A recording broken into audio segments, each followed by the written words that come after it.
Khadakwasla pumping station जवळ शनिवारी एक तरुण बुडाल्याची माहिती समोर येत होती।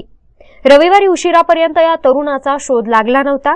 स्थानिक नागरिकांनी त्याचा शोध घेण्याचा प्रयत्न केला, पण त्यांना यश आलं नाही आणि त्यानंतर फायर ब्रिगेडच्या जवानांना पाचारण करण्यात आलं।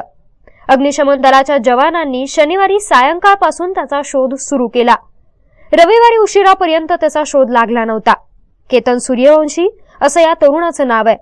रात्री मित्रांसोबत पार्टी करण्यासाठी खडकवासला परिसरात तो गेला होता।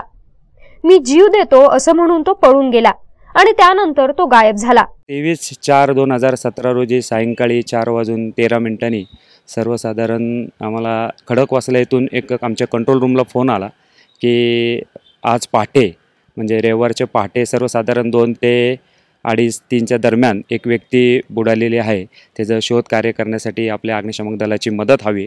त्यानुसार सिंहगड रोड अग्निशमन केंद्राला तो कॉल देण्यात आला। एक व्यक्ती बुडाली याच्याने। त्या अनुषंगाने मी माझी टीम तिथे घेऊन गेलो।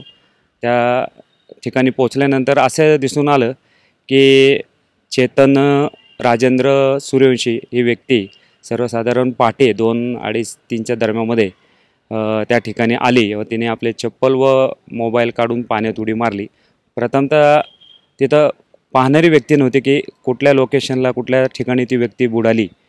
सर्वसाधारण त्या चप्पल आणि मोबाईलचा अंदाज घेऊन आम्ही एक सर्वसाधारण राऊंडमध्ये त्या खडकवासला धरणाच्या भिंतीच्या शेवटची जी भिंत आहे, पाणी ज्या ठिकाणी बाहेर पडते जिथे दरवाजे आहेत, त्या सर्वसाधारण एक 100 फुटाच्या चौरसमध्ये आम्ही जरा शोधकार्य घेतलं।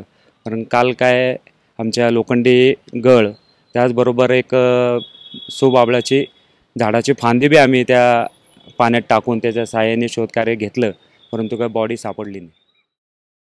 त्यानंतर केतनची फरासखाना पोलीस ठाण्यातही मिसिंग दाखल करण्यात आली होती।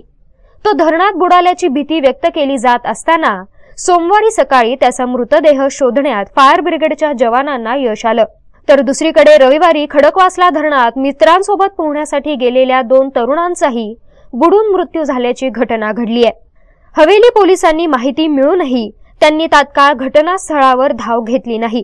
त्यामुळे तेथील नागरिकांनीच त्या मुलांना एका खासगी कारमधून रुग्णालयात पाठवलं, मात्र उपचारापूर्वीच त्यांचा मृत्यू झाला। या प्रकरणी हवेली पोलीस ठाण्यात नोंद करण्यात आली आहे। उन्हाळ्याच्या सुट्ट्या आणि त्यात रविवार असल्यानं खडकवासला चौपाटीवर पर्यटकांची मोठी गर्दी होते, मात्र त्या ठिकाणी सुरक्षेच्या दृष्टीनं पोलीस आणि सरकारची एकही व्यक्ती नव्हती। त्यामुळे स्थानिक रहिवासी आणि पर्यटकांकडून नाराजी व्यक्त करण्यात येते।